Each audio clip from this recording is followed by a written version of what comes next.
Please be upstand for the chair.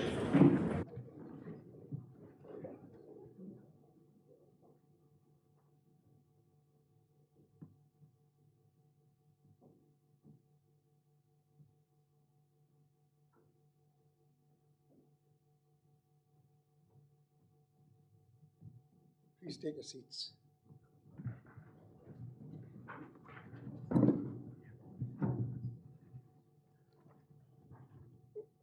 We're on item 1, apologies. I've received apologies from Councillors Linda Rockley, Carol Burdis, Karen Clark, John Hunter, Bruce Biggard, Sarah Buttonshaw, Gary Madden, Val Jameson, Jim Montague. Are there any other apologies? Councillor Bartoli, Chair. Councillor Bartoli. okay. Carl? Councillor Mullins running late, he's on a train and it's delayed, so he will be here. Okay, thank you. Item 2, declarations of interest. Can I remind members if they have any registrable and non-registrable interests in matters appearing on the agenda and the nature of any interest, they must verbally declare in respect of any items of business to be discussed at this meeting and the nature of such interests. You are also invited to disclose any dispensation from requirement to declare any registrable and non-registrable interests that have been granted to you in respect of any matters appearing on the agenda. Those members should also complete the card which is circulated and return it to the receptacle located on the desk of the Democratic Services Officer before leaving. Do we have any? All right, I'll start at the back here. Councillor Drummond. Thank you, Chair. Got a non-registrable interest in motion number 4. I'm a member of the pension scheme. Got a non-registrable interest in motion number 4. I'm also a member of the pension scheme. Councillor Cox. Non-registrable interest in motion 4. Not a member, but the husband is. Councillor Mulgrove. Mulvenna. I've got a non-registrable interest in it, so I'm a member of the Pensions Committee as a substitute. Joe. Non-registrable interest, I am a member of the pension scheme. Councillor Shaw. I'm also a member of the pension scheme. Councillor Lott. Non-registrable interest, also member of the Tyne pension scheme. Councillor Frank Lott. Would you believe it's with regard to motion 4, and I've got to declare non-registered personal interest because I'm a member of the Tyne pension scheme. Councillor Grayson. Yeah, I've just recently taken my pension. Have I mentioned I've retired? So I've got non-registrable members' interest as well. Councillor. I'm the same as everybody else, Chairman. I've got a non-registrable interest in motion 4 as a recipient of a Tyne and Weir pension. Councillor. Motion 4, I'm a non-registrable interest in the pension scheme. Thanks. Councillor Dark. Same again. Councillor Samuel. Just for a bit of variety, I've got a registrable interest in motion 4, given up my member of the Pensions Committee on behalf of the authority. John.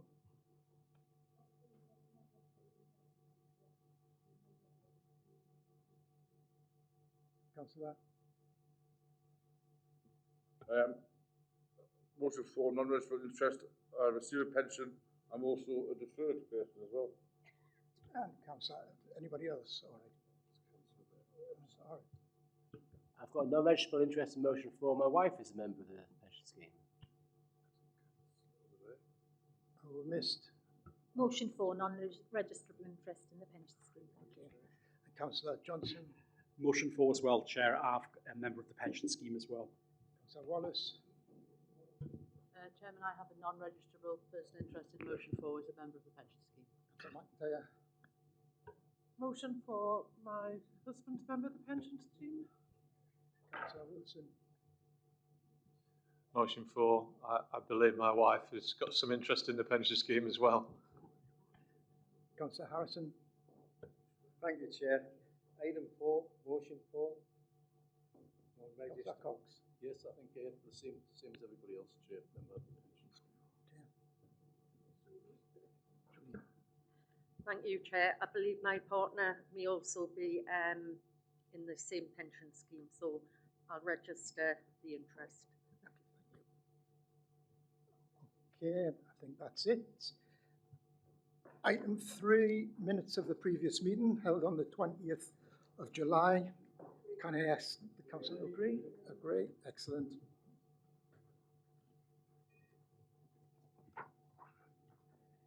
Right. Item 4, motions. 6 valid motions have been received as detailed in the agenda. I have accepted a further urgent motion following consideration today. Please note details of the legal and financial implications of each of the motions were circulated to members.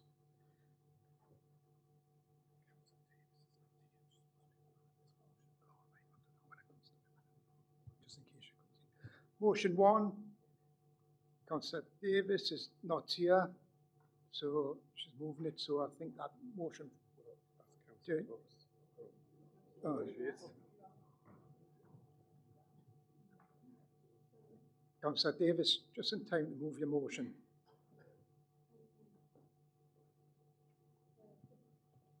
Travel back from Scotland, sorry.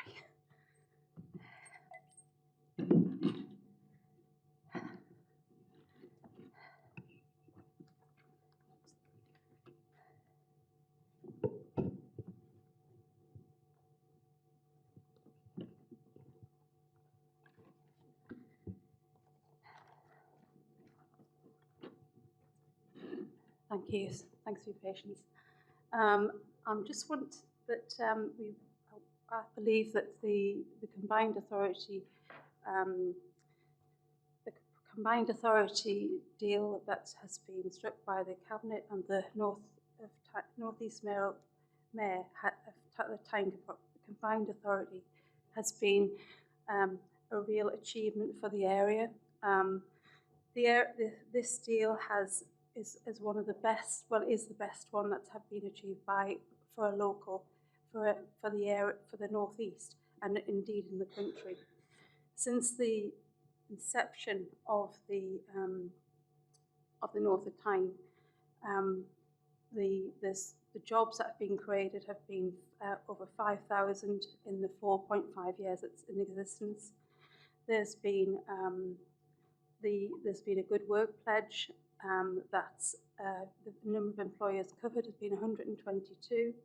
There's been 37 standard awards, 35 advanced awards. Number of employees covered in the North East region is 56,499, and the number of employees covered in total has been over 351,473. There's also being the Child Poverty Prevention Scheme. The number of schools that are covered have been 86. The number of families supported with welfare advice has been 450. The number of North Tyne employers engaged is over 30. Skills training, there's been 77 enhanced enrolment opportunities to date. That's to March 23, since August 2020. And there's been 32,769 enrolments in academic year from 2021 to 2022, and they've increased 50% of the same budget. There's also, for new homes, have created 1,805 new homes on brownfield sites with low carbon affordable homes, and delivered in 292 million in private investments to create jobs. The new deal, to congratulate the new deal for the North of Tyne Combined Authority, has been working in collaboration on a cross-party basis with the Combined Authority Mayor, the North of Tyne Mayor Jamie Disco, and the Cabinet. They've delivered on their pledge on this devolution deal, and I think that we need to. This will be worked upon so that we can end up with an integrated transport system, and be able to deal with our education and build on the successes that we've already had from the 4 years we've had for the North of Tyne. And I just want, because it's a cross-party, I just want everyone to to support this motion because I just think that the coming years are going to really put the North East on the map, and we're going to be a force to be reckoned with, and we'll be in, and it'll be a good place for everyone to be able to achieve, and without, especially with the transport system, without and looking forward towards a really good economic and prosperous area. Thank you.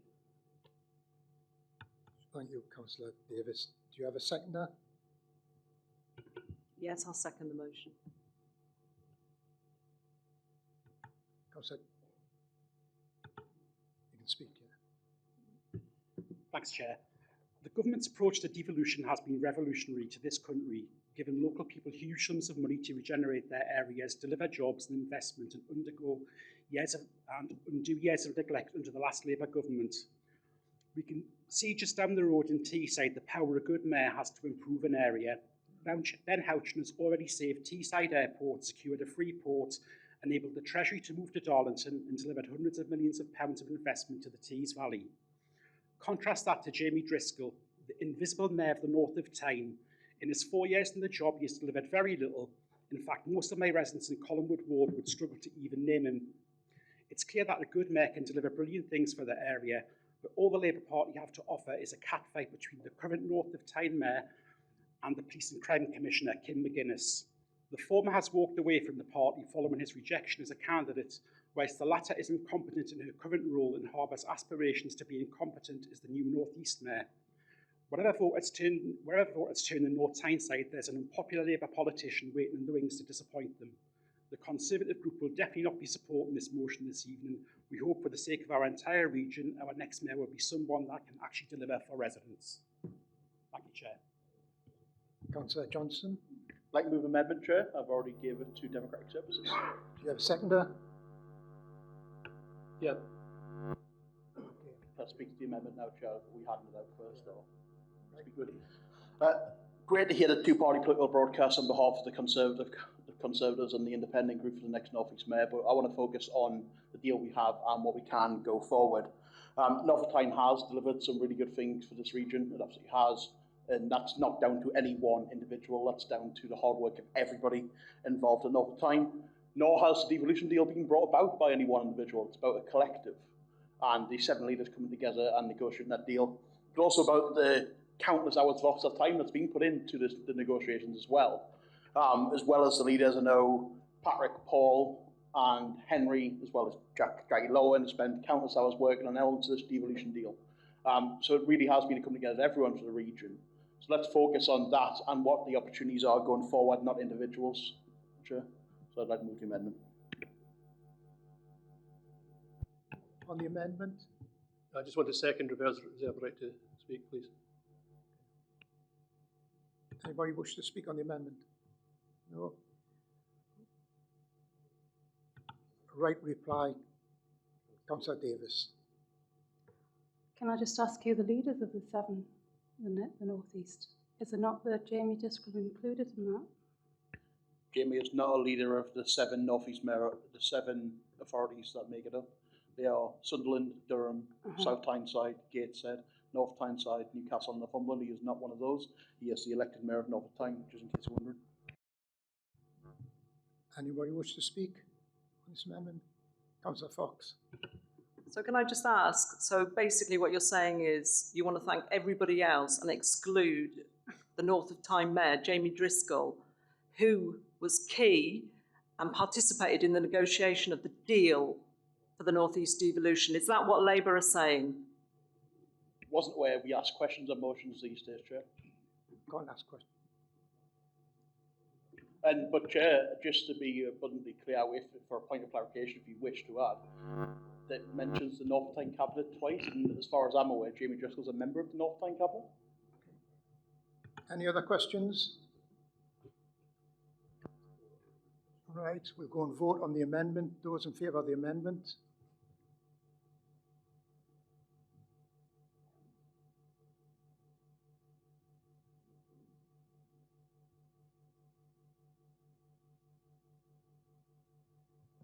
Those against?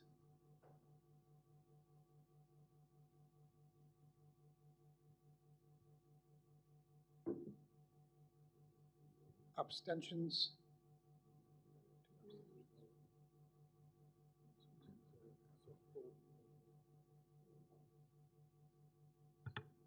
The amendment is carried 44 for, 7 against and 2 abstentions. Moving back to the substantive motion. Thank you, Chair. I'd like to move a further amendment to the substantive. I'd like to move a further amendment which reads, at the end of the motion, write to the leader of the Labour Party, Sir Keir Starmer, to condemn his decision to exclude Jamie Driscoll from the Labour shortlist. Do you have a seconder for that? Oh, you will. Thank you. Second and reserve the right. Does anybody wish to speak on that? Yeah, move the vote, Chair. We vote against. Chair, I'd like to request this vote is held by secret ballot, as per the Constitution.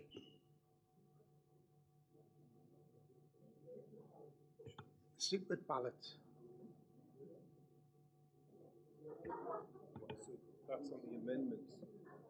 On the currently, there's an amendment on the floor. Right, so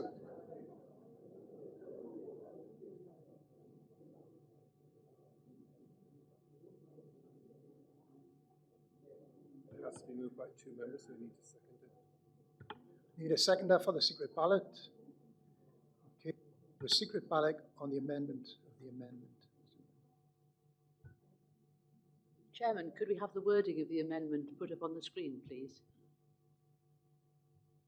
Put the amendment on the screen. Do you want me to say it again? No, it's got to go on the screen so everybody can see. Just to repeat it to the... Chair, all amendments have to be in writing, just to be clear. And it's not in writing. You can make verbal amendments during the meeting, Chair. They have to be handed to Democratic Services. You can make a verbal amendment during the meeting, but they must be handed in writing to Democratic Services. We're going to have a short recess to write the amendment and then get it photocopied and circulated. Councillor McIntyre. Chair, yes, the amendments need to be written out and handed in, but they should be also handed out to all the members tonight. You're doing it now, right? Okay, thank you. Councillor Lott. Thanks, Chair. I'm just seeking confirmation. The member is entirely within his rights to request a secret ballot, but can we move a vote on whether or not to have a secret ballot? No, we can't. And if we can, I so move.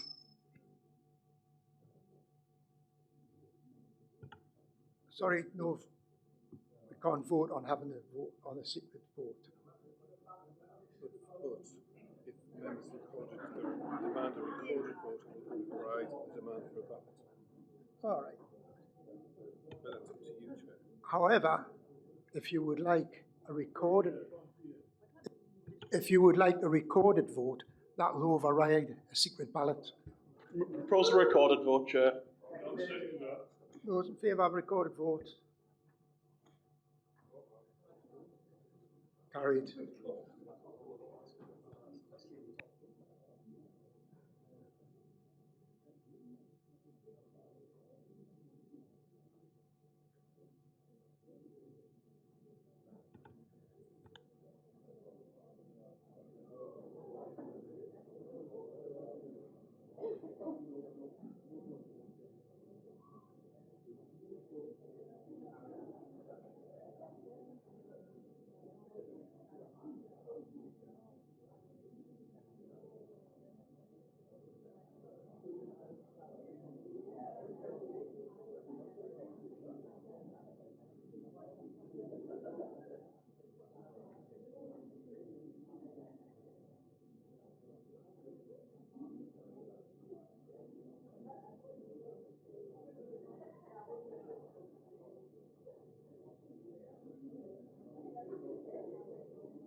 Okay, can we have you all back to order, Chair, I please? can't read his writing. Could you ask him to say what it is very, very slowly?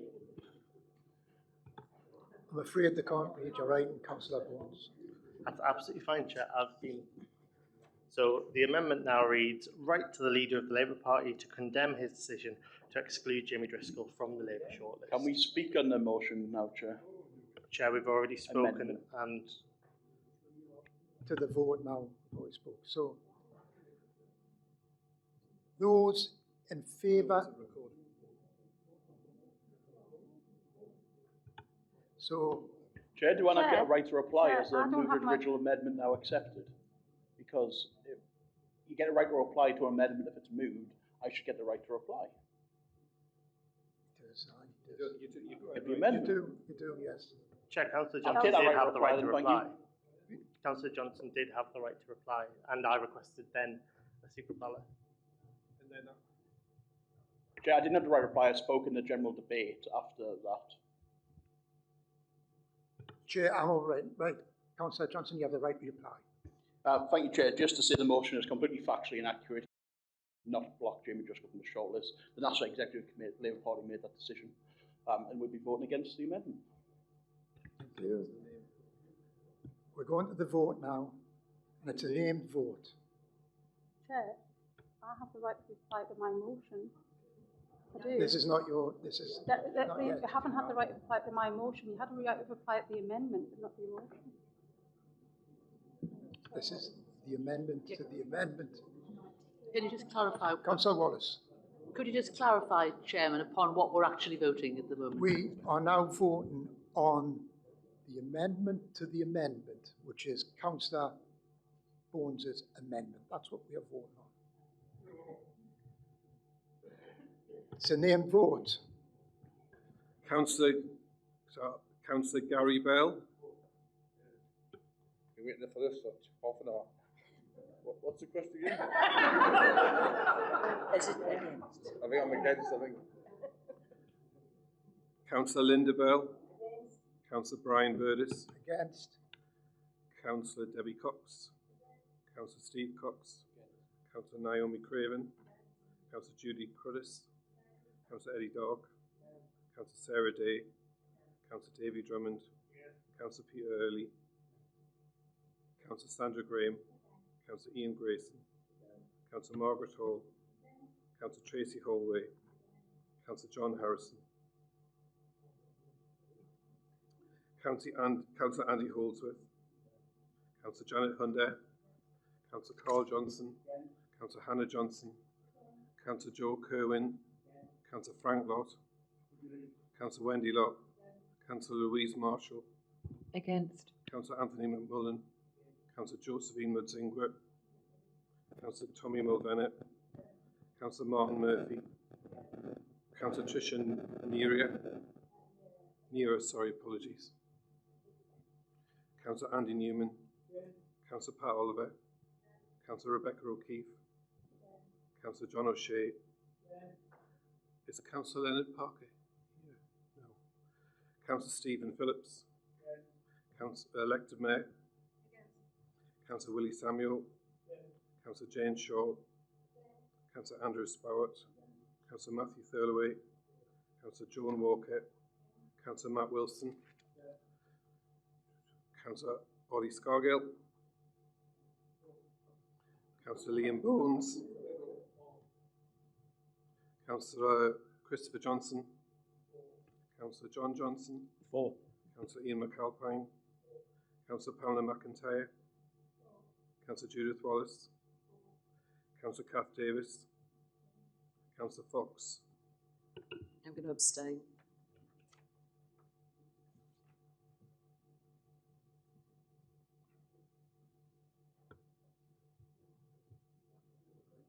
Chairman, can I just ask what order councillors are being asked to vote in? Normally it's done in alpha order, is it not?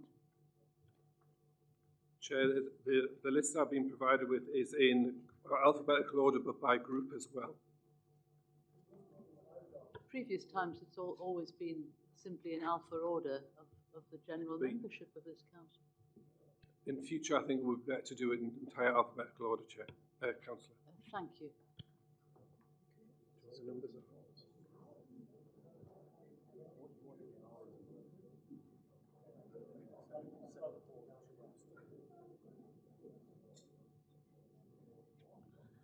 41. Okay, here we go. It's 41 against, 7 for, and 2 abstentions. So that motion falls. That amendment, sorry. That amendment falls. Chair. So we're going on to the substantive motion now. Do I not have the right You to have a reply right to to my reply motion? to this. Yeah. Yes. Councillor Davis, do you wish to right to reply? Do you wish to have your right to reply? Yes. Chair, did we not already vote on the original amendment, which was passed, then the substantive motion, as Councillor Davis no longer gets the right to reply to the substantive motion?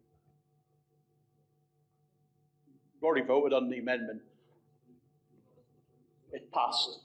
The substantive motion is now our resolution, and therefore I would get the right to reply as opposed to Councillor Davis, I'm afraid. Sorry, apologies. Okay. Apologies, you haven't got the right reply, Councillor Davis. Okay.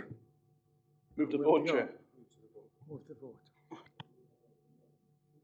This is the substantive motion that we're voting on. On the screen. That is on the screen. Yes, on there and there. Right. Right. Those for the amendment? Substantive motion. Substantive motion.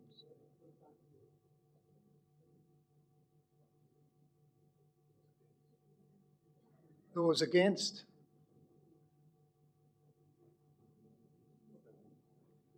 Abstentions? Right. The substantive motion is carried 41 for, 7 against, and 2 abstentions. Thank you. Okay, we're going on to motion 2. Can I invite Councillor Samuel to move the motion? Thank you very much, Chair. At its meeting in March, the Council agreed to set up a task force to look at the availability of 24-hour emergency care on North Tyne site, and a unanimous view of the Council that the location of these services was an issue for our residents. This resulted in the formation of the cross-party task and finish group, which has now started its work. However, it is very clear that the problems with emergency care, with the problems of access for our residents and the often unacceptable waiting times endured by residents, go so much further than simply the location of these services. People arrive at accident emergencies suffering from critical illnesses, but the volumes of people seeking these services reflect wider issues across the local NHS, from the virtual impossibility to get to see a GP within a reasonable time to the failure to see patients in the early stages of serious illness. The factor that brought this to my mind and prompted me to bring this motion forward was the news that the government intended to scrap many of the target times for cancer treatment. These targets are being failed across the board. It is a disturbing approach, to say the least, to say instead of striving to achieve the targets, they chose just to get rid of the targets. There are more than 32,500 people in this area on hospital waiting lists for a range of treatments, many critical. Many begin as a non-urgent issue and become critical when untreated. For example, a hernia, which is a minor operation, can become a strangulated intestine, an emergency if untreated. There are many other examples. I spoke to a resident on Saturday who was waiting urgent treatment, who hasn't even got on the waiting list. They've been promised a telephone assessment on the 1st of November, which will decide if they can join the waiting list proper. The extent of this waiting list to get on the waiting list may well be worthy of more maybe more than we imagine, is probably worthy of much further investigation. So we have unquantified numbers of people, some on waiting lists and some not yet, who may or may not be gradually getting more and more unwell. The list of conditions that, when left untreated, can become emergencies is extensive. I stress here, I imply no criticism of the frontline doctors and nurses working in the NHS. They provide excellent care and treatment across the board in a situation where there are extensive staff shortages and considerable unfilled vacancies. Even when we get to the point of calling an ambulance when people need emergency care, the response times are failing to meet targets. And if you get in an ambulance, you're likely to wait several hours before you can be handed over from paramedics to hospital staff. So in summary, the problems with emergency care and response in North Tyneside go far deeper than simply the location of accident and emergency services. If the Task and Finish group limits itself to looking at that one aspect, they will struggle, in my opinion, to come to any meaningful conclusion. So the ask in this motion is that the Task and Finish group widened its remit to look at why so many people require emergency medical services. What is the impact of 13 years of cuts to the GP service? What is the impact of the extensive waiting list on the volumes of people in North Tyneside becoming critically ill who could have been treated earlier and would not have reached the stage where they have no option but to dial 999 and pray to God that there was an ambulance available in a reasonable timescale? I sincerely hope that just as we agreed to look at the location of accident and emergency services, we can agree to look under the bonnet to find out why so many people have so much trouble getting the help they need in a reasonable time, and why so many people find they did not get help earlier because the matter became one of life or death. I so move. Thank you, Councillor Samuel. Councillor Drummond, do you wish to second this motion? Chair, I'll second that and reserve the right to speak. Okay. I'll now invite members to speak on the motion. Councillor Scolgan. Thank you, Chair. I think it would be beneficial for everybody, so I've got some clarification on exactly what is being spoken about here. So the government accepted recommendations from a clinical review led by the National Medical Director of NHS England to align cancer standards with modern clinical practice. Developed in consultation with clinical experts and supported by leading cancer charities, there will be 3 cancer standards which combine all of the previous standards and cover additional patients. Shifting the focus from appointments themselves to the outcomes they drive will help patients get the treatment they may need at an earlier stage, improving the chances of recovery and helping them to make better informed choices. By making sure more patients are diagnosed and treated as early as possible following a referral and replacing the outdated 2-week wait target with the faster diagnosis standard already being used across the country, hundreds of patients waiting to have cancer ruled out or diagnosed could receive this news faster. The proposals will also remove the need for unnecessary outpatient appointments to comply with waiting time rules, allowing more patients to be referred straight to test, and the wider deployment of diagnostic technologies, including artificial intelligence. So really, I don't think this motion is about improving healthcare outcomes. The working group was set up for one reason: to restore services to Rake Lane and Battle Hill. We know that's what people want. But here, the Labour Party are trying to broaden the scope to bury these issues in mounds of other competing issues. It's a serious topic. It's probably the most important topic we'll discuss tonight. It's about people's health, and it shouldn't need to become political. So whilst Willie Samuel gets on his high horse about this issue in the chamber, he couldn't even be bothered to show up at the first meeting of the working group to hear from experts about emergency care in North Tyneside. Because Willie only cares about bashing the government, not about using our precious time in this chamber for the better. The Conservative group will be voting against this motion, which is nothing more than Labour's shamelessly veiled attempts to abandon hopes of returning services to Rake Lane and Battle Hill. Thank you. Anybody else wish to speak on this motion? Councillor Drummond. Chair, I think it's ironic from the other side. I was listening to a colleague of mine at work trying to ring up to find out when our child was getting an appointment. He's waited 5 months. 5 months for a hearing appointment. Now, this is a very young child, and this is going to affect his development. I think it's kind of ironic that the Councillor Bones was talking before and wasting time. Well, couldn't you read the motion? It took 10 minutes to get that. So talk about wasting time. Councillor Samuel, you have the right to reply. Not a great deal to reply to.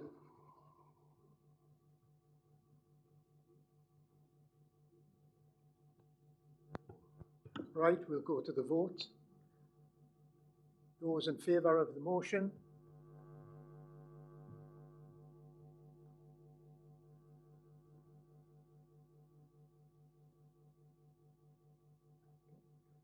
Those against?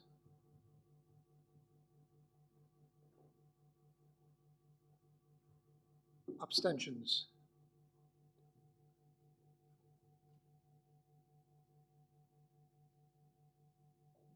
The motion's carried 41 for, 5 against and 4 abstentions.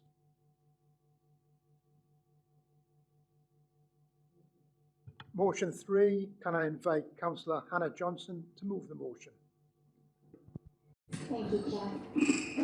The Council recently failed to announce the fact that we've invested close to £1 million in our environmental services, and we want to essentially guarantee that this funding continues for the next year. For that money, we have managed to put in place already rapid response teams who have already been having a huge effect on the ground in our communities and making a real difference for residents. They've been in areas like Thurston Place, in Collingwood, in Bells Hill, West Palm Avenue, and I'm sure the environmental team, if people want to see pictures, I know I've sent it around people here, want to see pictures of the difference that they really are making. It's truly great to see the before and after photos. Not only that, but it will include investment in new community protection officers. We all know that one of the things we hear about a lot as councillors at the minute, it can be antisocial behaviour, so that will help our residents and police and community and council team fight some of that. Furthermore, we are going to be announcing free bulky waste collections for council tenants. There's going to be 2 of those a year. So we want to guarantee this funding. We think it's a really, really huge investment that the council are making at a time where council budgets are incredibly stretched thanks to the Tory government, and we are really showing that we are investing in our residents, in our environmental services, and we're really caring for the estates that are in our area. So I just ask council to vote for this motion. Councillor Carl Johnson, do you wish to second this? Thank you, Chair. We've deliberately kept this motion not political. We could have bashed the Conservative government for the £127 million worth of cuts over the last 10 years in the motion, but we didn't. This is a really important issue that all residents understand. To make this investment is significant. We all know the pressures that the council's facing and every other council around the country is facing at the moment. But we listen to our residents, we care about our environment, we want to try and improve our standards. This is just the start. These teams have only been in place for a short time. In some areas we've seen an immediate difference. This will continue to grow throughout the year. But I urge all members to vote for it, and I would like to see a positive response from all groups when it comes to the budget next February to include this, because this really will make a difference to residents' lives. I now invite to speak on the motion. Councillor Bones. Thank you, Chair. The Conservative Group will be supporting this motion. After all, how could we do anything else when the entire Neat Streets programme had previously been proposed by us? 100 new bins, doesn't that sound familiar? The Conservatives asked for it back in January, and every single Labour councillor voted against delivering them. Now we see it's become policy. QR codes so residents can tell us when their bins are full. The Conservatives asked for them months ago, and now it's policy. A new community warden in each ward to tidy up our estates and tackle antisocial behaviour. The Conservatives had this in our budget for 2 years running, and now it's finally policy. We're delighted that the Mayor seems to have finally woken up to the state that she's left this borough in. But for many residents, it's too little, too late. So we can save the Mayor the stamp. We will be including this funding in our budget this year, as it has been in previous years. And the next time she needs a new idea on what to do to improve this borough, she can just come and knock on our door. Thank you, Chair. Councillor McIntyre. Thank you, Chairman. Neat Streets campaign. Well, actually, keeping the streets clean, the town centres clean, and round here, obviously the coastline, it's something the council should be doing just as a matter of course. But of course, we've got a Labour council. It's one of the main jobs, keeping vehicles up to date, keeping equipment up to date, and budgeting for that. It just shows a failure for Labour. But maybe this motion is for one Labour's newsletters. They're always accusing the opposition parties of such things, putting a notice of motion forward. Maybe it's to make out to residents that they're doing extra things for them and what a wonderful job they're doing. Instead of, as I said before, basically, this is what people pay their council tax for. keeping the streets clean, keeping the areas clean, keeping on top of everything. We know that our Labour group will obviously say, oh, it's the terrible cuts from the Conservative government. We haven't got enough money to be able to do this as an ordinary state of affairs. Well, once again, we know that you've got lots of money, unallocated money in reserves. You know that too, and you know that we know that. So you're just being predictable, as always, and the cry about it. Thank you.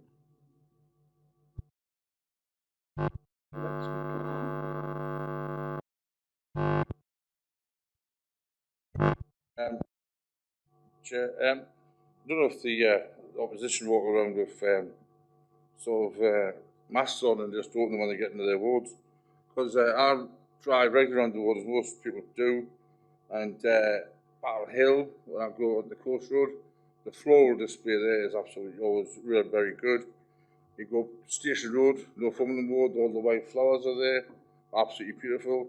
Our parks, which we run still, I believe, is that right? Our swimming pools, do we run them as well, do we? Our libraries, do we still run them? Hey, dear me. Ah, dear me, this last 10 years of Labour Party running North of Tyne side must have been bad. I mean, look at you, there's only, what, 8 or something years, 2 years have broken off. And so I've got very confident when we go to our elections in 2024 and 2025 that this borough, look at Whitley Bay, look at the dome and all that. This borough is thriving, and all you just want to do is talk it down. Elected Mayor. Yeah, I just want to say that I think they want to talk me down, to be quite honest. That seems to be the case all the time. But all I can say, I'm sure when Councillor Bones is the mayor, next mayor, it'll all be put right in the hands of the Tories, to be quite honest. It'll be fantastic. But having said that, realising that they've got 7 seats, they've got to go a long, long way before they're in power in North Tyne side. And all I want to say to you that I go out regularly. I've been out the last few weeks meeting groups all over the borough, to be quite honest. And some of the feedback we get is quite positive, to be quite honest. So if you want to be as negative and play your place down, play this council down, go ahead. But we all know you're Conservatives, and that's what you do. You don't support people, you bring the place down. Thank you very much. Councillor Thirlaway. Thank you, Chair. Councillor Bones is correct when he says the Conservatives proposed 100 new bins. But if he remembers at that council meeting, he refused to say how he would fund them. And considering the majority of the Conservatives' budget proposals last year was the Labour Party's budget, we shouldn't be listening to Councillor Bones about finances. Chair, on a point of personal clarification, as per the Constitution, we did provide funding for the bins in our budget and in the motion in January. Thank you. Councillor Scargill. Yeah, I'm not sure why you're laughing, Norma. You must live in a different borough than I do. The amount of litter must be worse than ever. But just to echo Councillor Bones' point, this is a great move, and I'm delighted that the local Conservatives plan is being put into action by this council. Thank you. No. Is there anybody else? No? Okay, we're going to, Councillor Drummond. Chair, just to clarify that the council don't make the litter. Sir Johnson, you now have the right to reply. Yeah, I think just to say, I mean, the idea that Councillor Bones was elected and all of a sudden the council cared about environmental services is just absolutely nonsense, to be quite honest. You know, I remember when I first got involved in the Labour Party here, in Norma's, in the mayor's first of 3 election wins, I should say. That's all she ever talked about when I was around, so it's just complete nonsense, really. And I hate to break it to the Conservatives as well, but we've actually got, we're going to have more than 100 bins. We're going to have around 120, 130, so I'm sure people will be thrilled when they're all installed as well. So yeah, I just ask that people vote for the amendment. Move to the vote. Right, we're going to the vote now. Those in favour?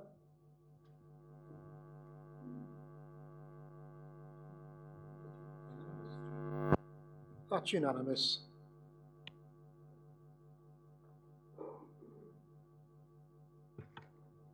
Right, motion 4. Can I invite Councillor Graham to move the motion? Thank you, Chair. The local government pension scheme is held in high regard by the pensioners and contributors to this fund.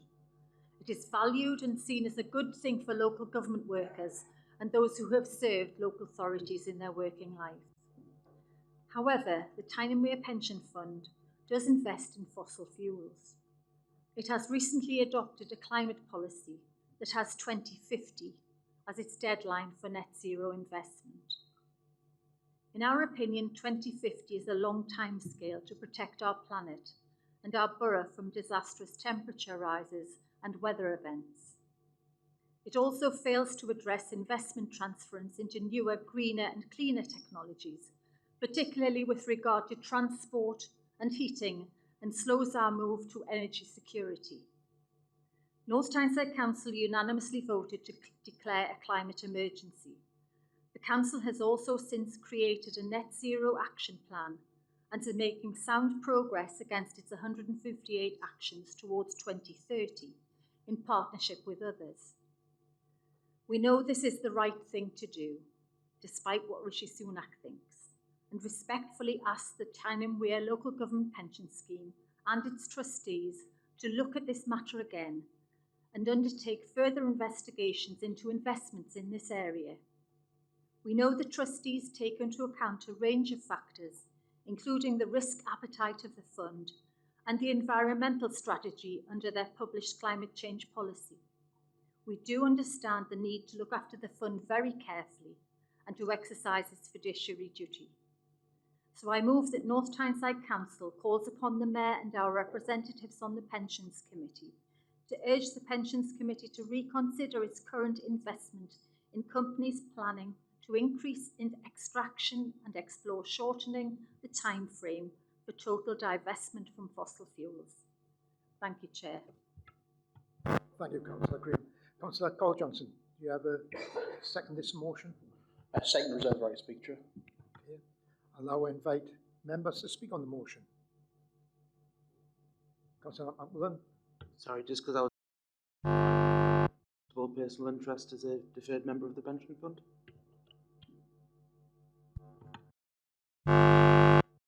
Councillor Johnson. Thank you, Chair. Chair, I'm asking Council to oppose this motion. First, Councillor Graham's suggestion that it is unethical to invest in fossil fuels calls into question the investment strategy of the Tyne and Wear Pension Fund. And yet, ironically, Councillor Graham ignores that the fund's investment managers themselves have adopted an investment strategy that is focused specifically on climate change, a strategy which has already made significant advances towards their net zero investment commitment. Take note, in their portfolio from March 2010 until March 22, there's been a reduction of 34% in carbon emission. And over the last 2 years, they boast about a further 21% reduction.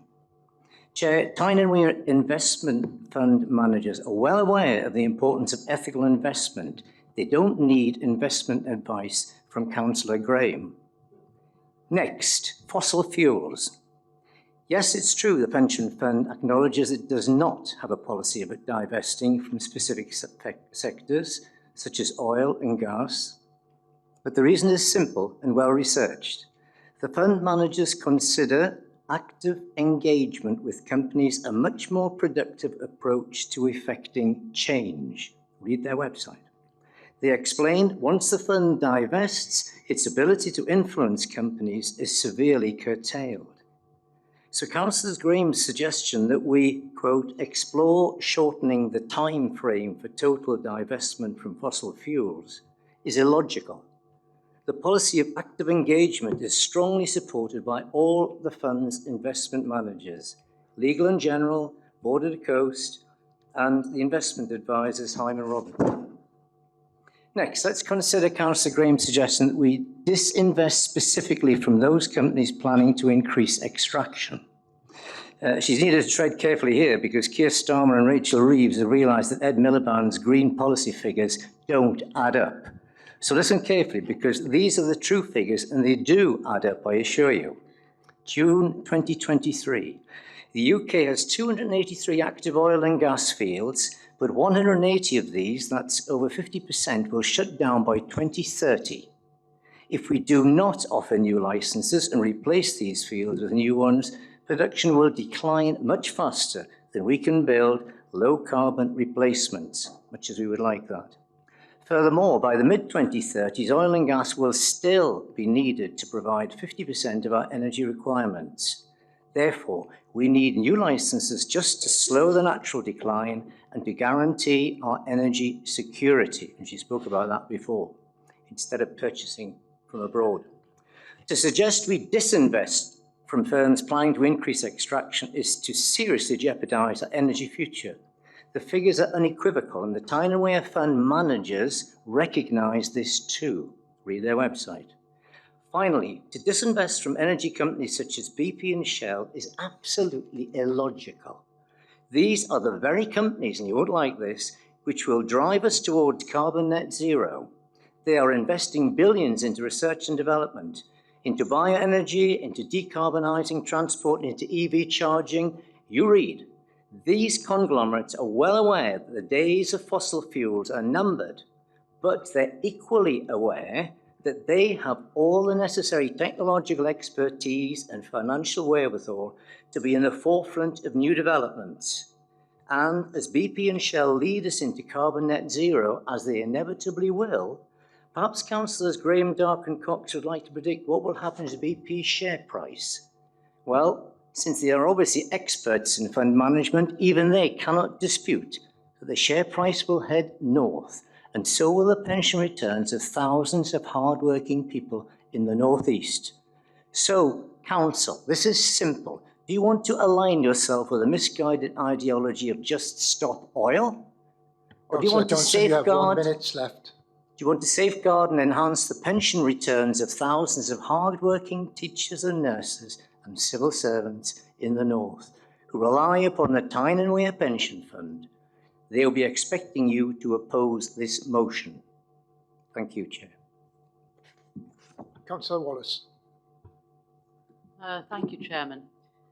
This motion raises a number of questions.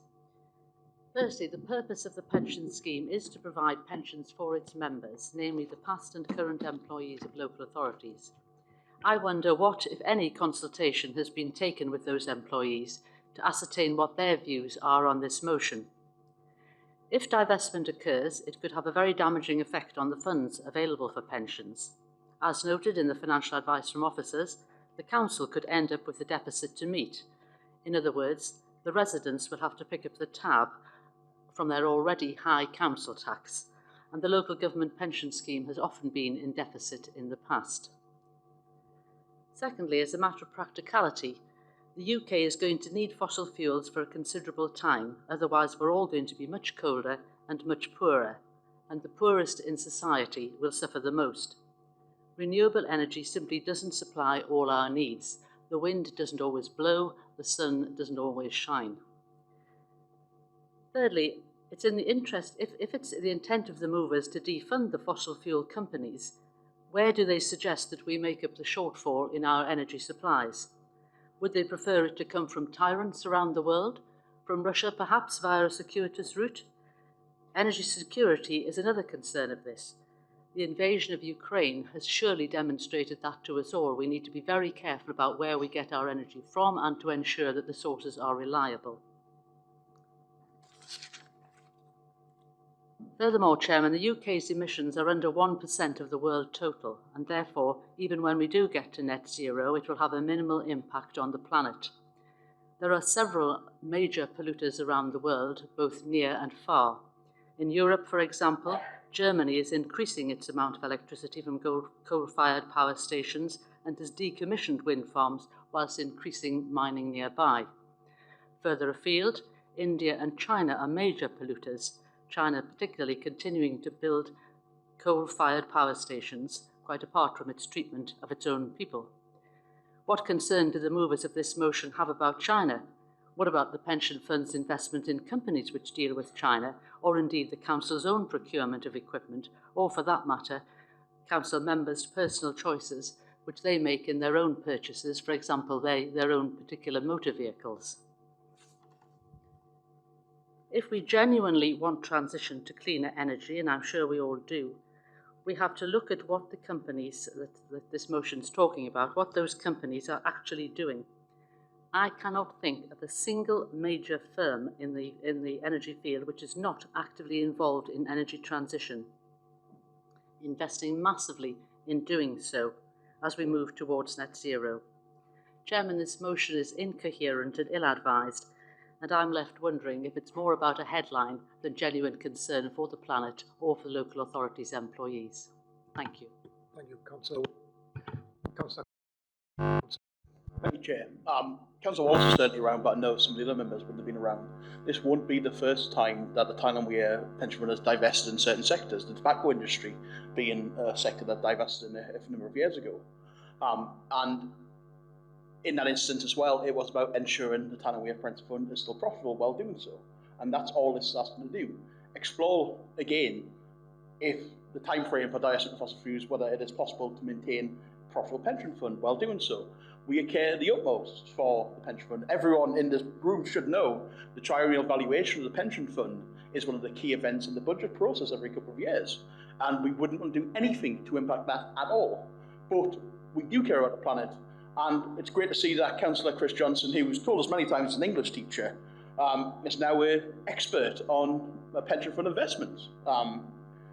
It's absolutely remarkable that he, as an English teacher, he couldn't read a motion, because he spouted on for about 5 minutes about absolute nonsense that was nothing to do with the actual motion. We are asking the Pensions Committee to reconsider investment in companies planning to increase their levels of extraction. And we are explore shortening the time frame for total divestment of fossil fuels. Nowhere does that say commit, nowhere does that say we're going to cost the pension fund money. We're just asking simply for them to explore. That's all it is. We have the pension fund is our utmost priority and always will be the priority to maintain a solvent fund and a profitable fund for our fund members, Chair. And the pointless political attacks from Conservatives former and Conservatives current are just absolutely ridiculous. Thank you, Councillor Johnson. Councillor Phillips. Thank you, Chair. It's a bit bizarre to listen to a Conservative councillor talk about logic, but that's a separate issue. While I'm personally not a huge fan of disinvestment, I do think this is a very reasonable motion. We're not mandating the pension scheme. We're asking them to consider, the power is still with them. And I think the opposition are picking a fight where there just isn't one. Thank you, Councillor Thirlway. Councillor Green, you have the right to reply. Thank you, Chair. I'm quite surprised at what I've heard. We all know we're in a climate emergency. And we're not asking for anything but for the pension fund to look at the situation and to look at the 2050 date. And we do understand the critical need to look after the fund and for the trust to look after its fiduciary duty. And that's all we're asking. We've never said they're unethical. We've never said anything about Just Stop Oil. We're just asking them to have a look. And I think that is a reasonable thing. Thank you, Chair. Thank you, Councillor Graham. We'll now go to the vote. Those in favour?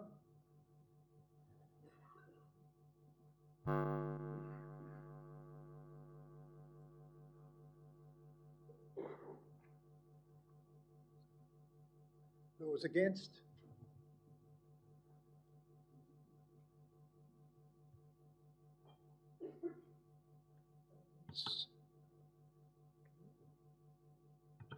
There are 43 votes in favour and 7 against. The motion's carried.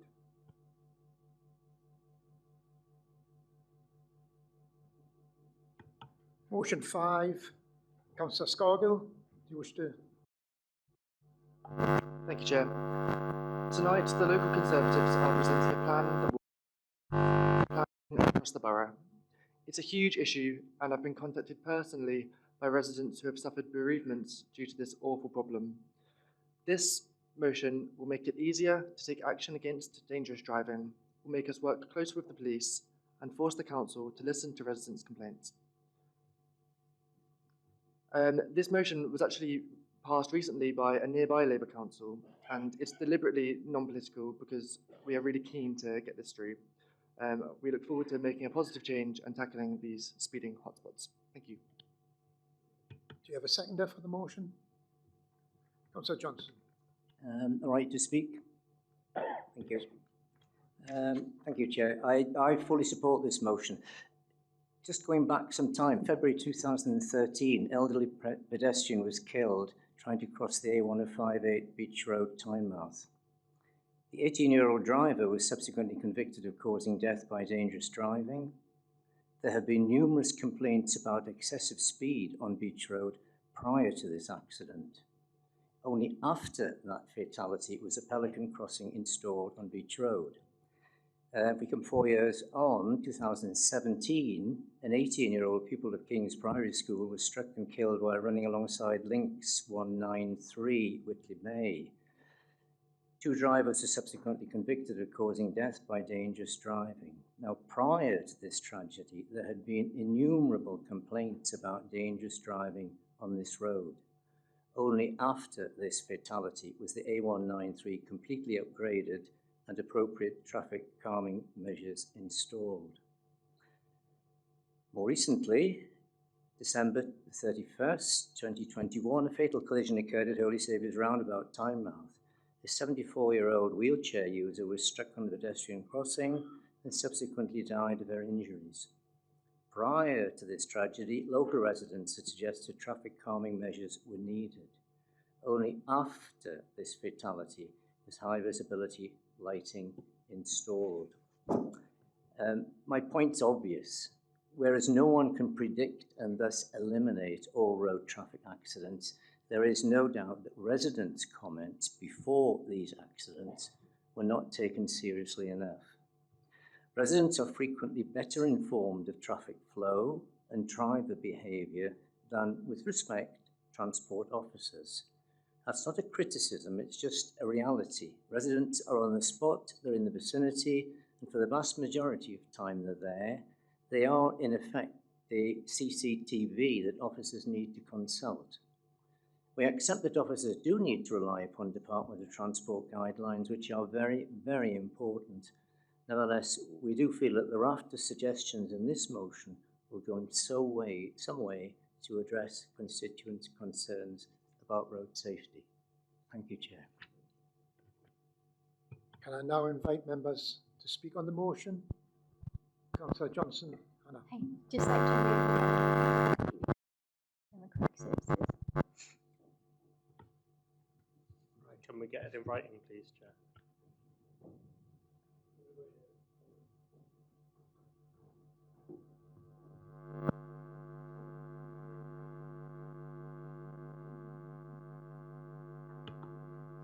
Do you have a second on this motion? For the amendment, sorry. I'll second the Chair, it's our amendment.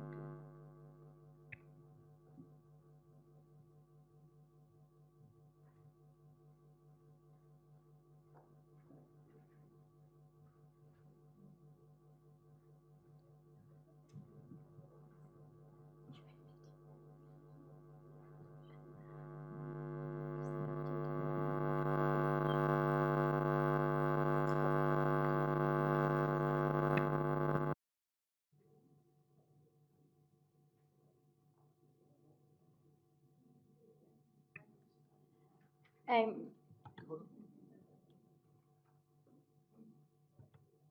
think you've had time to read it. Okay. Right. Can the move of the amendment speak? Yeah, so essentially, I don't think there's anyone that would disagree with the spirit of the motion. We just want to make sure that we do it absolutely right. So the amendment is just to refer it to the FRIPE subcommittee so that it can be properly looked at, properly worked on by a committee of cross-party councillors. And you have a seconder? The seconder wishes to speak. Chair, I think the legal and philanthropication say it all in terms of the motion.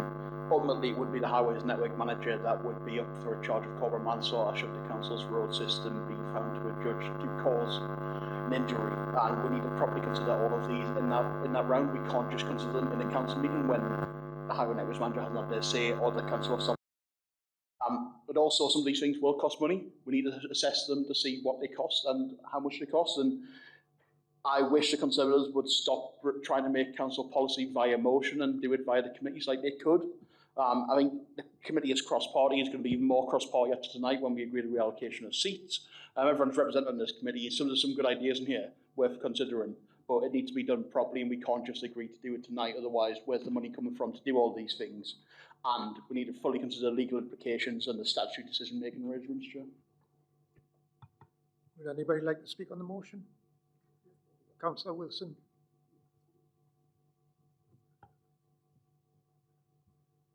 Thank you. Like all of my Labour colleagues, this is an issue of concern to me, as it is to all of our residents. But I do want the Chamber to note that last Wednesday in the Senate, the Welsh Conservatives brought a vote to scrap Welsh Labour's policy of a default 20-mile-an-hour speed limit in built-up areas. Thankfully, they lost that vote.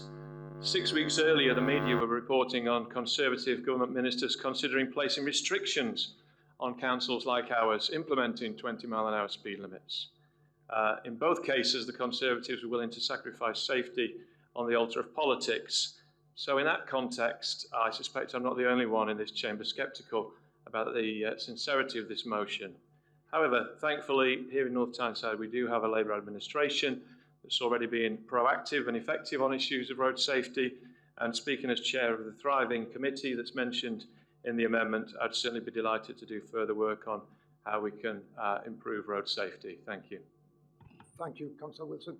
Councillor Mulvena. Just got a question of the motion, bullet point 2, right? It says, develop a strategy for dealing with antisocial driving outside of social hours. Well, what's that about? I mean, so what's social hours, and are we allowed to drive antisocially in social hours? I mean, that's nonsense, that. Surely we need to remove the outside of social hours, full stop. Okay. Anyone else wish to speak? Councillor Scoggle, you have the right to reply. Yeah, thank you, Chair.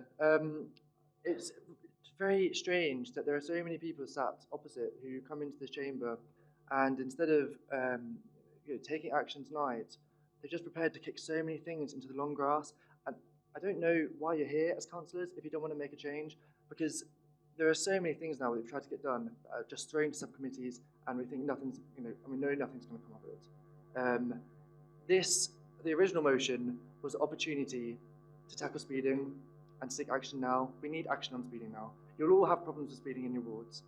Why do people want to put this into the long grass and have delays and delays on changing the policy which isn't working and tackle speeding in the borough? It's very strange. So we'll be voting against the amendment, and we hope that there are some Labour councillors who are as keen as we are to tackle speeding. Thank you. Thank you, Councillor Scoggle. We'll now go to the vote on the amendment. Those in favour of the amendment, please raise your hands.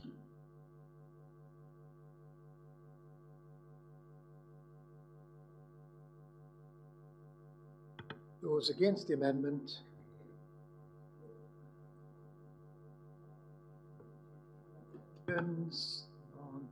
So 43 for, 7 against.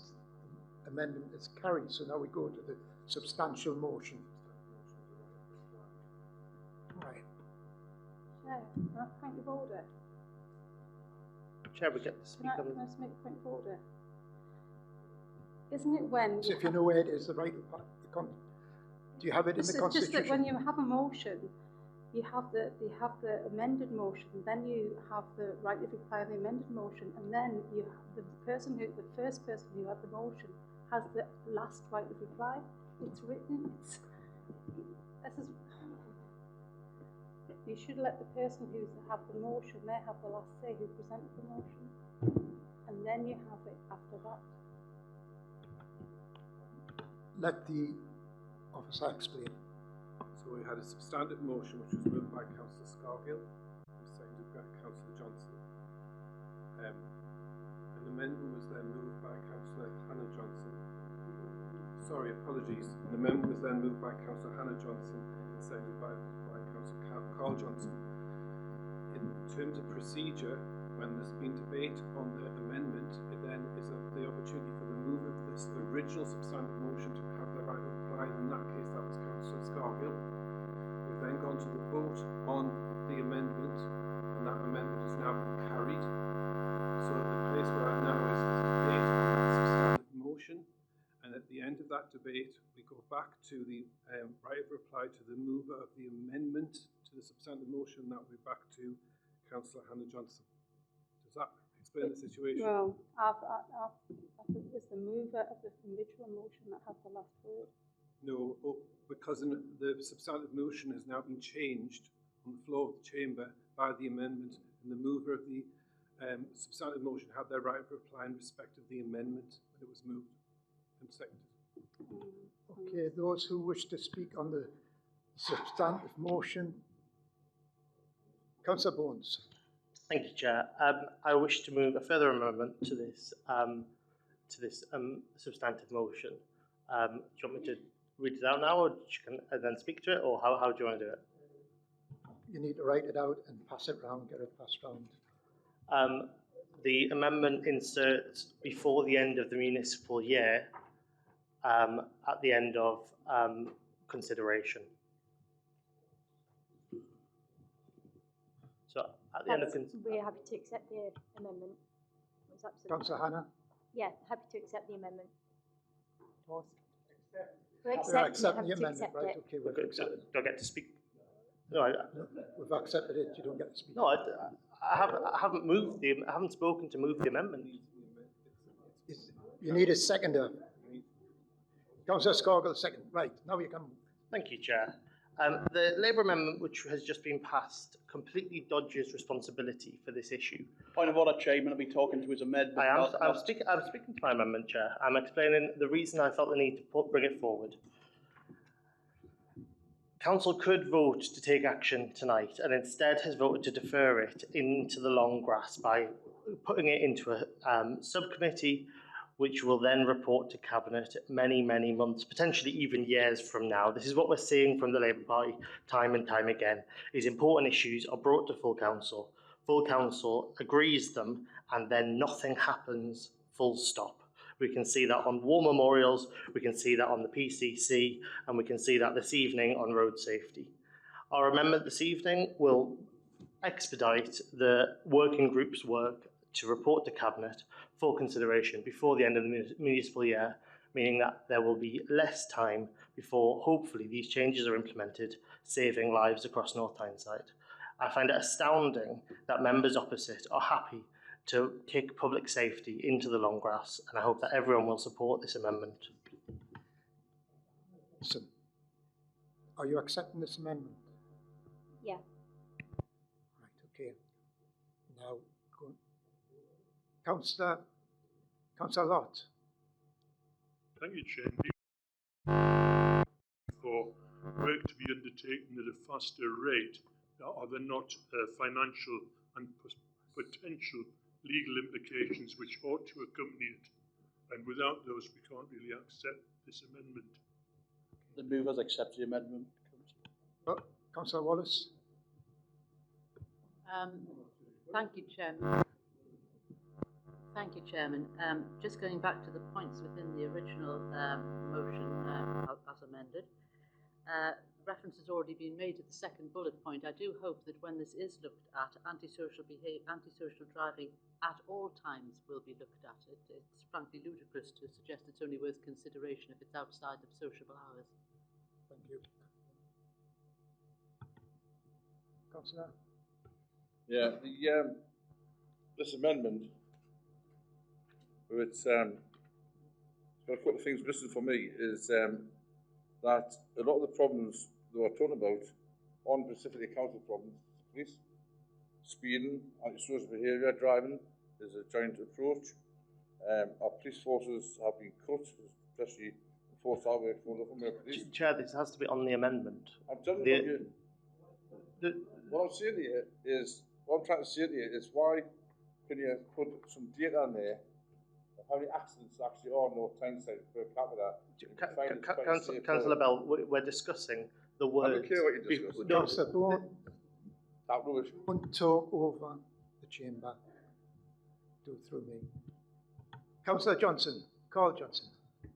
Thank you, Chair. Councillor Bones is having these tweets for social media now because we are willing to accept the amendment, but we're still talking about how we're not willing to work through this quickly.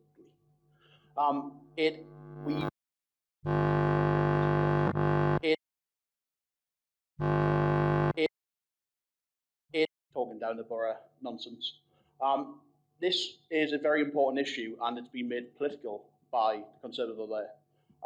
It shouldn't be made political. That's why it should go to a cross-party political task group, and it will be considered. But again, these things cost money, and they need to be considered how they're going to be paid for. So what is Councillor Bones going to cut to pay for this had it been accepted tonight? Oh no, that's right, it's classic Conservatives. They're going to leave it to the Labour Party to decide how to run the finances of this council. They come up with ideas, but they never know how to fund them. You've got to, and Councillor Bones actually, misled this chamber before when he said he provided funding for the bins motion. I went back and checked it. There was no funding included in that motion. Again, Councillor Bones comes with ideas, no idea at all how to pay for them, no ideas, but yet still proposes them. We'll always be on the side of fiscal responsibility on this side of the chamber. We'll always consider things in the round. This is a hugely important issue. We have already done lots of work on this issue, just to be abundantly clear, but we have to consider these things in the round, the legal and financial implications fully considered. I think Councillor did make an important point. The legal and financial considerations aren't good here. We should have had the cost of these things on these financial implications. Otherwise, how can we possibly accept that? That is part of us moving the amendments to go to the committee to look at all of these things. But again, cheap political points going from Councillor Bones when this is a hugely important issue that shouldn't be political. And we've not made a political amendment. We want a cross-party committee. This is not something saying we're going to come up with it. This is a cross-party committee to decide on what's going to be our future strategy for dealing with this. And that's absolutely right. Thank you, Chair. Thank you, Chair. I think the most alarming part of this debate is the disregard the Conservative councillors have for scrutiny. I think it's ironic that Councillor Bones at the start of the municipal year was desperate to be, I think it was Deputy Chair of ONS. If he has such disregard for scrutiny, why does he want to be a chair? There's a proper way of making policy. That's how you get good public services, and that's how you win seats. Okay, right. We are now, Councillor Scargill. I'll just be quick. If Councillor Carl Johnson wants suggestions about what we should cut to fund these this new plan, can I suggest that we start with the Mayor's Chauffeur-driven car? Thank you.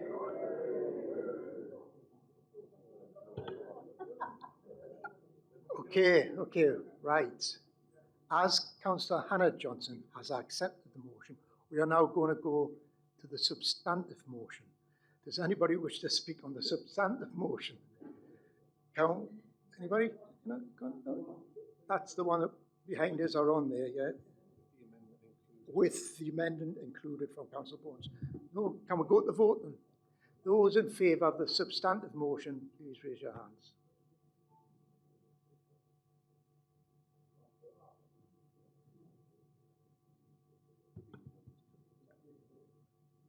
That's unanimous.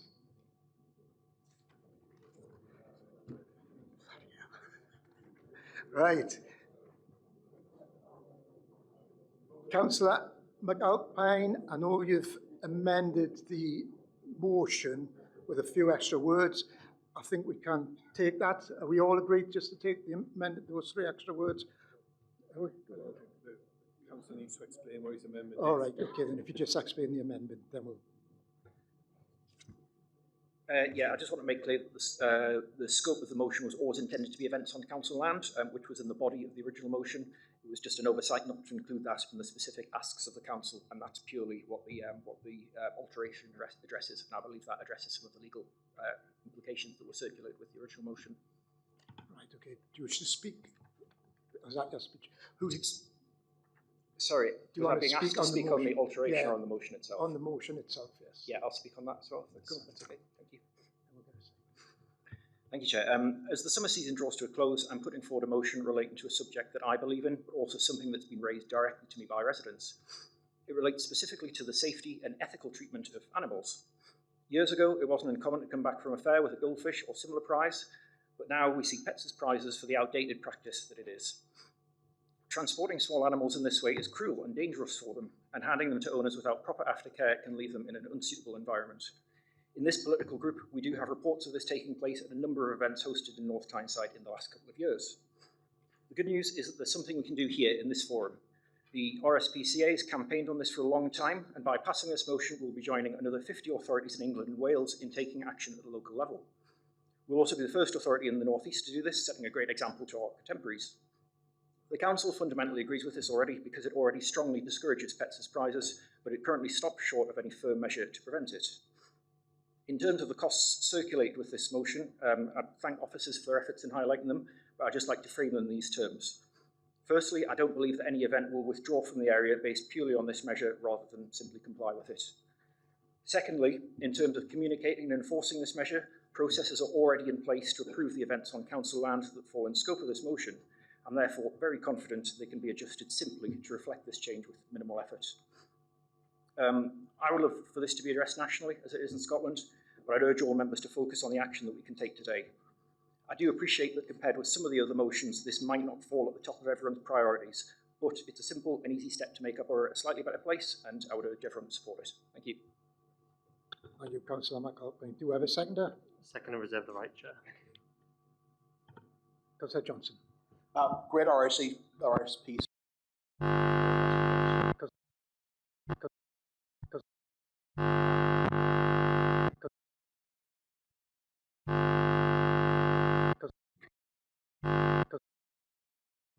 Oh, sorry.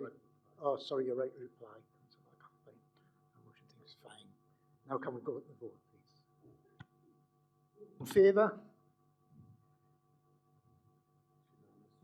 Unanimous. Right, we have an urgent motion signed by Councillor Johnson, Graham and Hannah Johnson. Can I invite Councillor Carl Johnson to move the motion? Thank you, Chair. It's not often I say I agree with Boris Johnson, but on this issue I do. He was absolutely right when he says that Rishi Sunak is performing a screeching U-turn and he cannot falter now or lose our ambition for the country. As was Zach Goldsmith, again, that's one I very often agree with, who laughed out at these changes and called for a general election now. Couldn't agree more.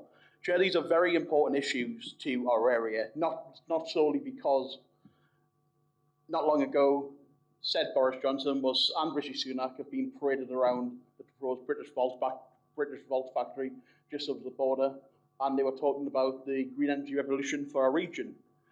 Somebody talked about Ben Houghton before, who often talks about the green revolution for our region, and these things going on at Teesport. These things are all part and parcel of the climate change agenda and needed. And the scrapping of these policies and the absolute nonsense yesterday talked about by Rishi Sunak, Simon Clarke, who actually is someone I have agreed with in the past because regional devolution, Simon Clarke was one of the ministers that we were negotiating with for a period of time.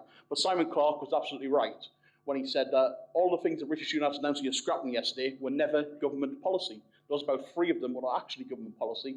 The rest were just things he's picked out of the air, picked out the Daily Mail comment section to try and get a few cheap political points. But we really need to look at this again. I hope Rishi Sunak's not starting to take ideas from the Conservatives locally, who last year in their budget scrapped our £1 million a year climate change investment fund, which this year has spent money on LED lights, which has saved the council hundreds of thousands of pounds on electricity bills, and millions over the last few years, and it will in the future. Or you really will be a loser if you does start taking ideas from the North Tyneside Conservatives. We call on the council to reaffirm our commitment to our net zero pledge and write to Rishi Sunak to express our dismay and him reconsider his bonfire of pledges on net zero. Thank you, Chair. Councillor Graham, do you wish to second this motion? Second this motion, reserve the right to speak, please. Thank you. Okay, I invite members to speak on this motion. Do we have anybody? Councillor Bones. Thank you, Chair. I'd like to start by asking which of the Prime Minister's promises yesterday is it that the Council wants to complain about? Was it the Prime Minister's pledge not to put taxes on meat, or his pledge not to force residents that haven't sort rubbish into 7 different bins, or his pledge not to introduce compulsory car sharing. Given the Mayor's fondness for her own chauffeur-driven limo, I'm quite surprised she's not more in favour of that particular promise, though maybe she was hoping to trade it in for an electric vehicle by 2030.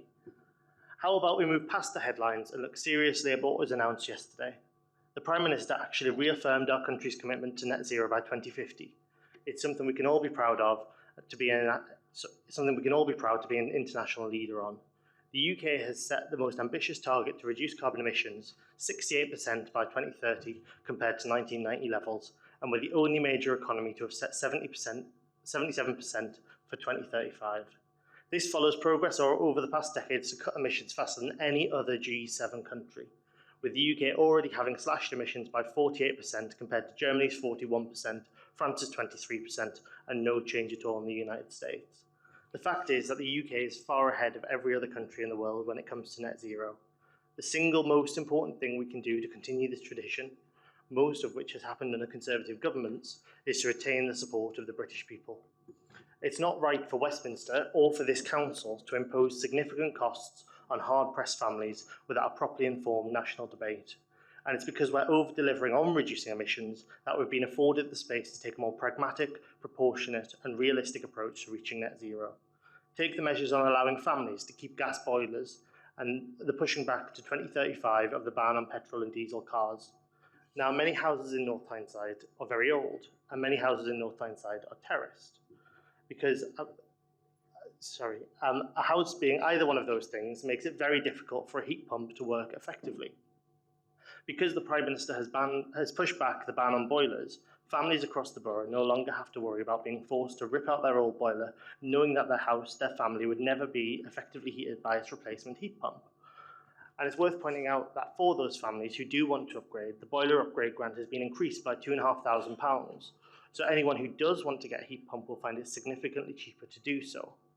And secondly, on electric vehicles, because many of our houses are old and many terraced, they consequently do not have a private driveway they could charge an electric vehicle on. Months ago, I proposed a motion, which council passed, to look at how we might install charging gullies so that residents who have to park on the street would still be able to charge an electric vehicle. We've still not heard back from that task force about how feasible this is, let alone started to actually install any gullies. So easing the transition to electric vehicles by 5 years will allow the government and councils like this one a lot more time to lay the groundwork and update our infrastructure. The lack of progress on charging gullies is a perfect example of the Prime Minister's main concern, that politicians have been too concerned with chasing positive headlines by committing to net zero without actually thinking about what it means. Our council has a target to reach net zero by 2030, but we can't even figure out how to dig a ditch and put charging cables in it. The costs of transitioning to net zero don't just mean the burden on the public through having to install more expensive heat pumps or buy more expensive electric cars. It's also a burden on this council, which is spending millions of pounds every year in an effort to chase net zero target 2 decades before the rest of the country and potentially a century before the rest of the world. That money could be instead used to freeze council tax or build affordable homes or repair our roads and pavements. The package of measures announced yesterday reaffirm the country's journey to both net zero and energy security, and do so in a way that's more affordable to families across the country and here in North Tyneside. But to do so, we must maintain the support of the British people, and that's why our group supports the Prime Minister's new approach to net zero and will be voting against the motion this evening. Councillor Samuel. Thanks very much. I listened to the earlier debate on pensions with some interest because it does reflect pretty much on what's happening now. Yesterday, Rishi Sunak announced a tore-up way on much of the government policy and you saw the reaction from business yesterday, which much of the investment in this country in re-issues and battery production, etc., fossil fuel, etc., were all affected by that decision there. It's created a huge climate of uncertainty. And when we talked about the pension fund earlier on, it's going to hugely affect the kind of pension decisions, the investment decisions that could be made for that fund earlier on.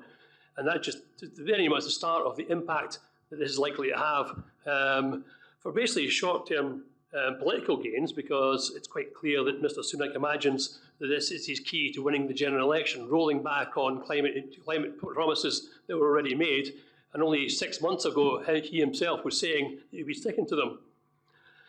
The thing that stuck out to me yesterday was that this attempt to appease the climate change deniers and possibly bring on their votes the coming general election is doomed to fail, because already they're asking for more. They're suggesting you haven't gone far enough, you should completely abandon the net zero by 2050. And I think one of the Reform Party people suggested yesterday we should have a referendum across the country on whether or not we go ahead with net zero in 2050 at all. So you've opened a can of worms, which I don't think is going to have the results I think your party suspects it thought it was going to have. Councillor Davis. Thank you, Chair. I support this motion, but I find it a bit hypocritical of the Labour when they've reneged on their own policy commitment to invest $28 billion on climate measures each year until 2030. The reason the Conservatives have felt they can cut their promises and new pledges is because Labour do. Both the government and the opposition are wavering on climate commitments. James Medway, a former Treasury official and a member of the Progressive Economic Forum, said, given that the Office for Budget Responsibility expects the UK government debt to reach almost 300% of GDP by the end of the century, the claim that we can reduce debt by cutting climate change spending is just not credible. As President Antonio Guterres of the UN has said, the era of global boiling has arrived and we need to act. Councillor Wallace. Thank you, Chairman. I think in the announcements made yesterday, the Prime Minister is simply taking a pragmatic approach. I don't think that it has been fully explained to the general public what it will mean to get to net zero and the huge changes required, and that's what the Prime Minister has now started to do. It will give time, the changes announced will give time for changes in new technology to develop in a more realistic way. Otherwise, as I outlined before, I think people will be significantly poorer and significantly colder. Councillor Carl Johnson, in his speech earlier, quoted a number of people with whom he has not previously agreed. I'll take a leaf out of his book, if I may, and I'll quote from Gary Smith, leader of the GMB union, who is seeking a rethink on Labour's energy policy. He says, for example, that Keir Starmer's 2030 deadline is impossible. He says, I don't even worry about it. It cannot be done. The National Grid cannot get undersea cables. There are 4 suppliers of cables in the globe and they're all booked out to 2030. He says there'll be more drilling in the North Sea. Otherwise, what are we going to do? Put up the infrastructure and have nothing to plug in? It'll look great, but we're watching it all in the dark. He goes on to describe the green levies that have added money to every household bill as a modern-day poll tax, because the poor pay the same as everybody else. Chairman, I'm a great believer in human ingenuity and the ability to solve problems and to increase our prosperity. The huge improvements of the last century or so are down to human skills and inventiveness, and I'm sure that we will develop appropriate measures to move towards net zero, but I do welcome the government's approach as announced yesterday. Thank you. Councillor Drummond. Thank you, Chair. I'll stand corrected if I'm wrong, but could the PM's U-turn be partly down to the certain PM's family having their fingers in allegedly in a certain oil company's pie? You know, it's as simple as that. Councillor Thirlaway. Thank you, Chair. I think essentially it comes down to Rishi Sunak as a weak leader. He's caved into the extremists in the Conservative Party, and he's more concerned about saving his own job than protecting people from the consequences of climate change.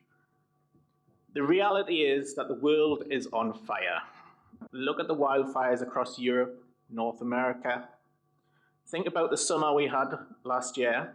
Think about the countless records that have been broken in the last couple of years.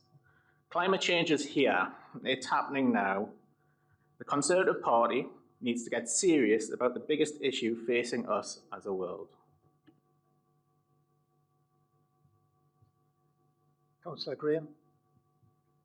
Thank you, Chair. This U-turn is sending out a totally wrong message and a stop-start signal to investment and economic growth in our country and in our borough. Companies look to the long term and take decisions many years ahead. Companies like Ford, Nissan, British Ford and others, and the renewables industry are incredulous at Rishi Sunak's forced statement yesterday, following the leak to the BBC. This is our Tina moment. There is no alternative. We have flooding, extreme heat, fires. Everyone's seen it all over the globe. This announcement is all to do with the impending general election and Tory splits, rather than concern for hard-pressed residents and the country. Thank you. Councillor Johnson. Thank you, Chair. I quote, "Yesterday, Rishi Sunak confronted a truth politicians of all parties have neglected in favour of faddish radicalism. To lumber working people with the costs of net zero is to undermine the public consent that is so vital for consensus on the environment." Keir Starmer's vision to make the UK a clean energy superpower by 2030 is just totally unrealistic. We are well aware of the dangers that present us. Okay.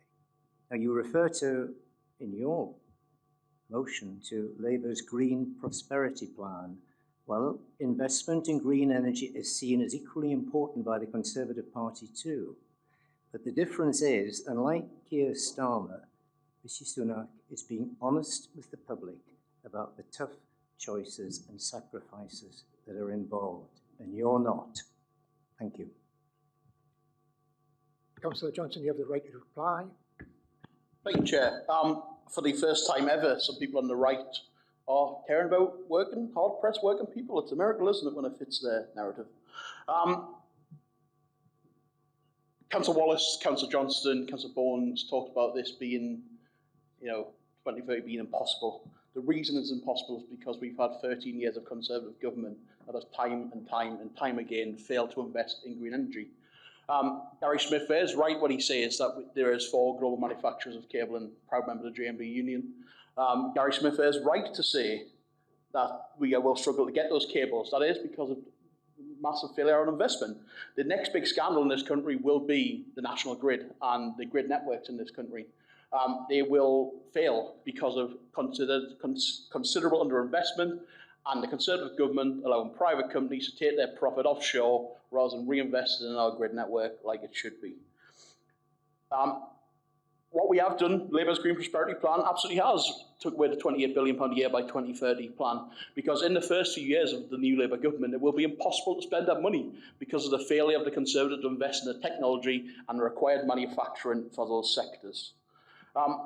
Councillor Bournes must be really, really desperate to be on the Conservative candidate list if he's willing to read out a CCHQ briefing like that, because nowhere did any government policy ever ask people to share cars, eat their meat and dairy, tax to discourage flying, or have 7 bins hit their recycling target. That is just stuff Rishi Sunak dreamed up in the pie in the sky, listened to extremists on the edges of the debate, and tried to say he's going to scrap it to try and gain some political points.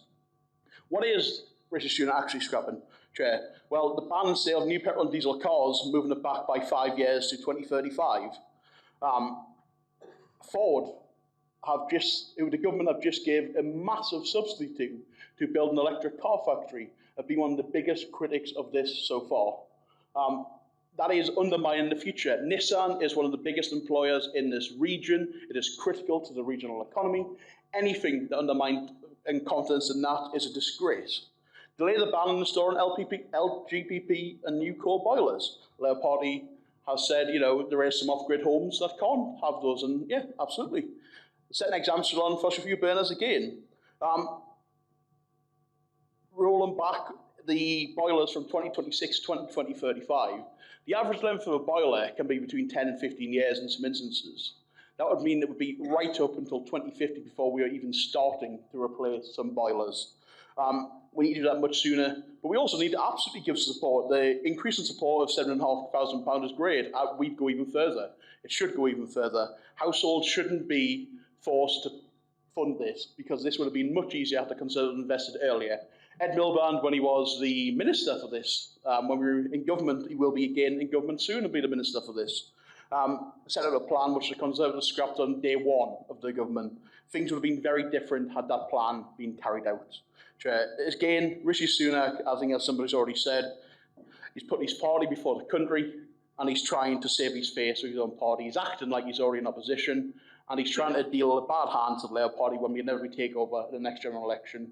You'll not win the votes of working people by scrapping their prosperity. Swan hunters, Port of Tyne are crucial for green energy investment in the future. That is where jobs are going to be for the good people of this borough. We need this just completely undermining confidence. Businesses that are looking to invest in this region and in this country right now won't have any confidence to invest their hard-earned money when time after time again, the Tory government scrapped their pledges on green energy. Why would you come and invest here other than, like Ford, got a massive government subsidy? There's no confidence by this government. The government are currently in negotiations with the combined authority on a trailblazer for a green energy superport. You have 1 minute, Carl. For a green energy superport. That will be one of the most significant economic policies driving economic growth in this region for years to come. And yet, this completely undermines all of it. It's absolutely disgraceful, Chair. We will absolutely always protect working people in the Labour Party as we always have done. The Conservatives' newfound supposed respect for working people, again, to try and win some votes is ridiculous. This motion should be passed, Chair. Thank you. Thank you. Councillor John.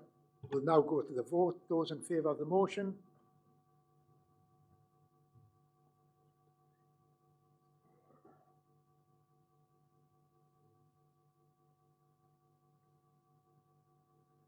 Those against?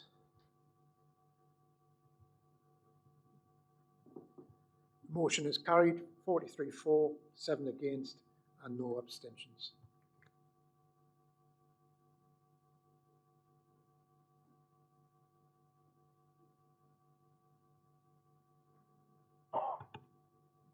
Item 5, review of North Tyne site statement on the licensing policy. Can I ask Councillor Carl Johnson to move the report? Move the report, Chair. Do you have a seconder? I second the report, Chair. Are there any questions? I'll invite members to speak on the motion. We'll go to the vote then. Nobody seems, unless agreed. Agree the vote? Agreed it.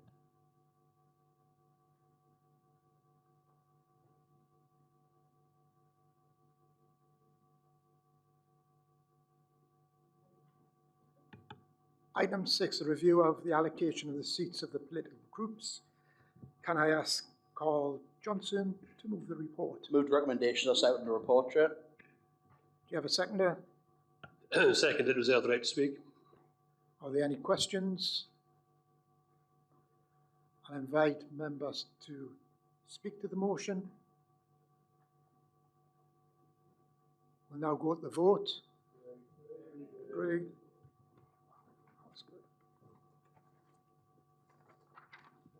Chair's announcements.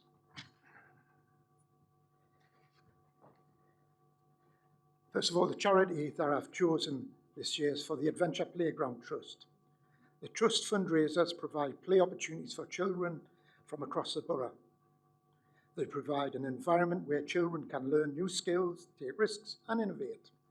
They also run away days, which give children opportunities they wouldn't get otherwise, to explore new places, develop skills, which are important foundations for adulthood.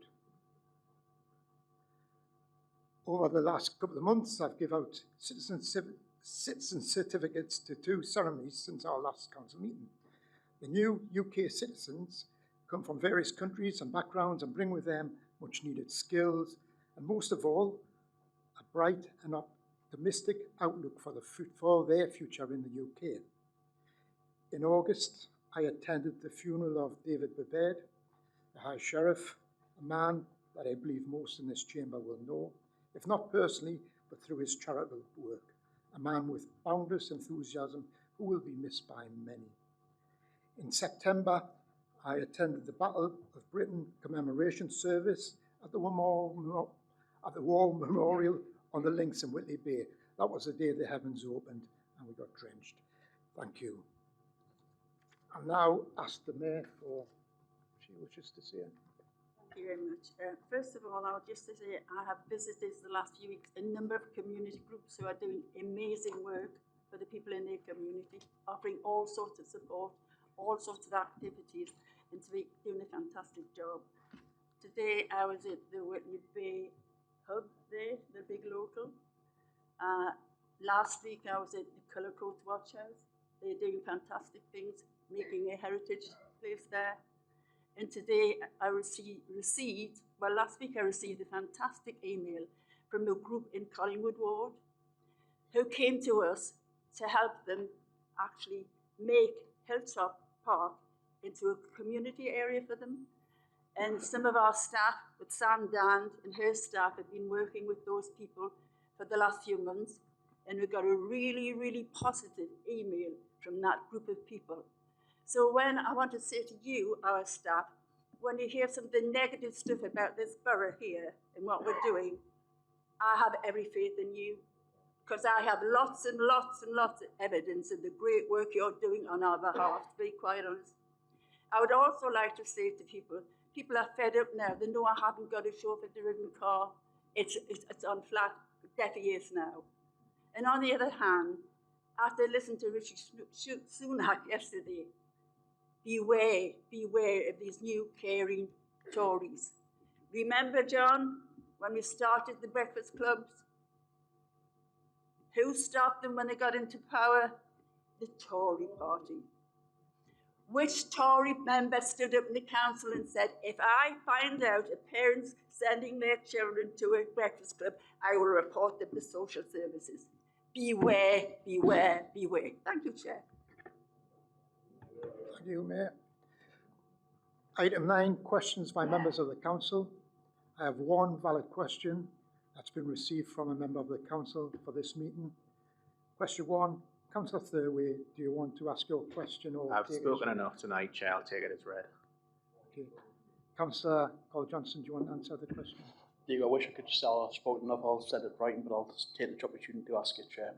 Following the recent successful opening of the 12.9 million transport hub, 12.9 million that is, just to be abundantly clear, and Town Square, the next phase of regeneration of North Shields is well underway. The abandoned walkway is under construction and will improve linkages between the town centre and the Fish Quay, again funded from that pot of money which has supposedly just been spent in the transport hub, according to some councils in the chamber. We're also seeking a further 3.8 million funding proposals to improve Bedford and Savile Street, and we are continuing to work with Nexus and Transport North East to secure funding from the relocation to Ferry Landing to the heart of the Western Quay. A further 1.9 million of investment is going into our cultural quarter, including the Exchange, the Globe Gallery and the Business Centre. In addition, we are seeking further to improve the funding gateways into North Shields and develop more and active travel routes. We are making sure that we are delivering more and affordable housing, with excellent progress being made to develop the sites at Unicorn House, Tyne Brand and Smith's Dock. There's lots of work going on in North Shields, Chair, and on this side of the chamber, we're sick of people talking our town down. Thank you. Councillor Thurloway, do you have a supplementary? No, I don't, Chair. Thank you. Okay, thank you. That's the end of the business for this meeting. I would like to thank you all for your attendance. Good night.